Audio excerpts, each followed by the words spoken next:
Araw ngayong gawa ng Diyos, magdiwang tayo ng lubos, purihin ang manunubos.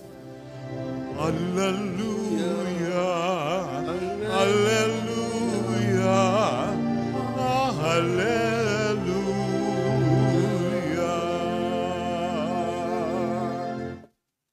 Sumainyo ang Panginoon. At sumaiyo rin. Ang mabuting balita ng Panginoon ayon kay San Lucas. Papuri sa iyo, Panginoon.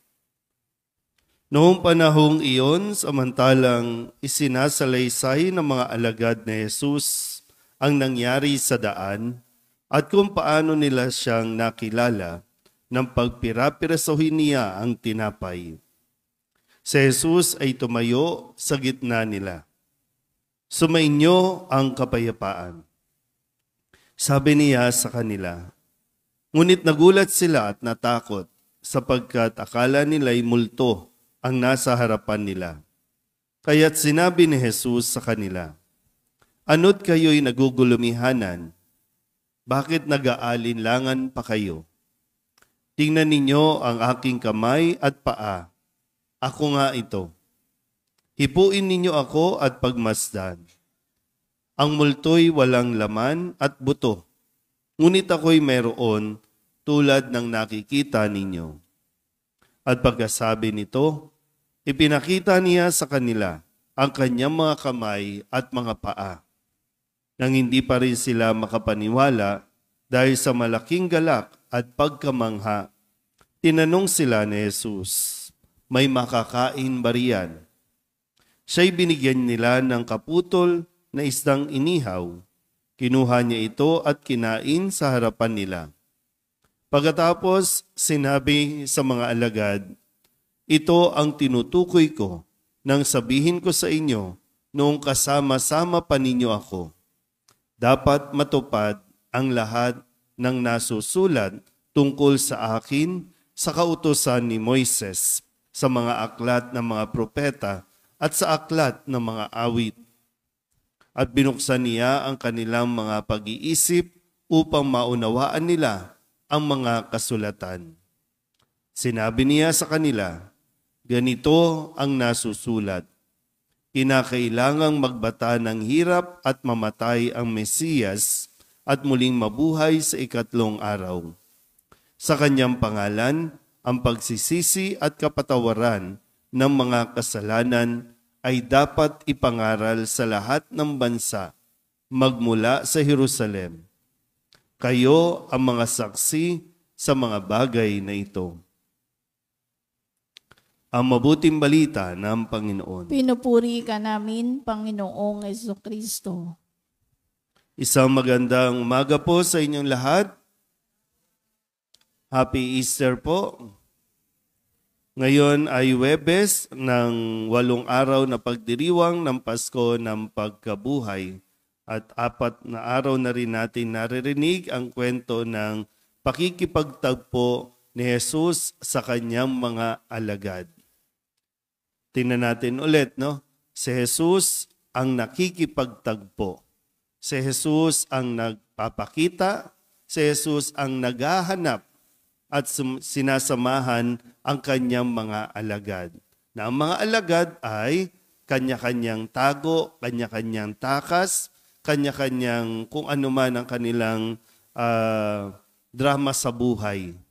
Pero dito sa pang-4 na araw natin, sa gitna nila lumitaw si Jesus at ang una niyang sinabi ay, sumainyo ang kapayapaan. Pag sinasabi na sumainyo ang kapayapaan, no, sa English, ang pagparaan natin ng pagsasabi ay, peace na tayo. So, sino ba yung nakikipag-peace? Sino ba yung nagbibigay ng kapayapaan? Yung mayroong mga alitan. Yung may mga tampuhan o yung pinakamalalim, yung may kasalanang nagawa. Peace na tayo. Pero tandaan natin ulit, si Kristo ba ang may kasalanan? Si Kristo ba ang may pagkukulang? Si Kristo ba ang nang-iwan? Yung mga alagad, At kung tutuusin, sila talaga yung may kasalanan. Pero, sabi ko nga kanina, kung uunawain natin na mabuti, si Jesus ang humanap sa kanila, si Jesus ang nakipagkita sa kanila para sabihin, peace na tayo. Kasi nga, hindi nila naiintindihan. At alam ni Jesus na hindi nila lubusang naiintindihan na kailangan mangyari ito, na kailangan nilang pagdaanan ito, lalong-lalo na kailangan pagdaanan ni Jesus ang lahat ng ito. Tayo naman, no, kung babalikan natin ang ating karanasan, kapag meron tayong nagagawang kasalanan sa isang tao at aminado tayo doon, ang tumatalo talaga sa atin ay yung guilt natin.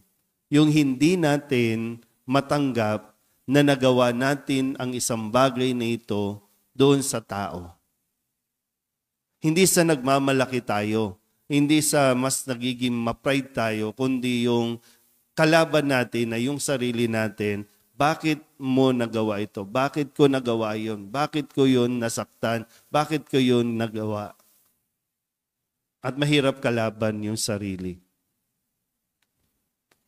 Kaya nga, dito, si Kristo mismo ang nakaunawa at umunawa sa kanilang naging kahinaan.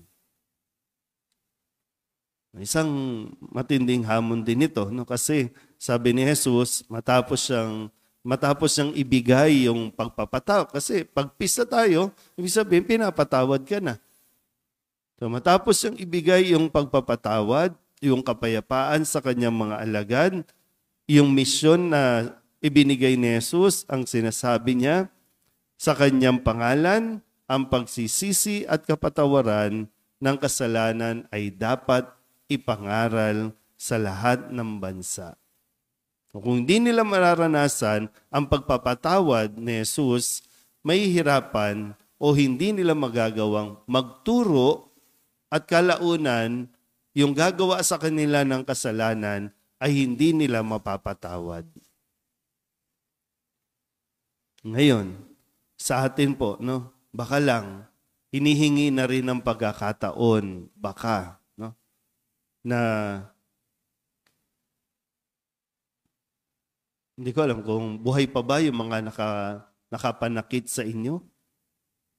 O kaya minsan kahit patay na, yung baka hinihingi na ng pagkakataon na ikaw na mismo ang magbigay ng pagpapatawad. Ikaw na mismo ang magbigay at maunang makipag-ayos. Para sa atin, mabigat yon, mahirap yon. Kasi halos kalimutan na nga natin yung taong yon, yung ginawa sa iyo. Kinalimutan mo yung tao, pero yung ginawa niya, hindi mo kinakalimutan. Kaya, andun tayo hanggang ngayon, ninanamnam natin yung sakit. So, ang diwa ng pagkabuhay ay pagpapalaya din ng ating mga sarili. Hindi siya nagpunta at nakipagkita sa mga alagad para manumbat. Nakipagkita siya para tulungan din itong mga alagad na ito sa kanilang nararamdaman dahil kailangan nila munang harapin, patawarin din ang kanilang sarili para lubusan nilang maibigay ang kanilang sarili sa misyon na magturo ng pagpapatawad, pagsisisi sa ngalan ni Jesus. Amen.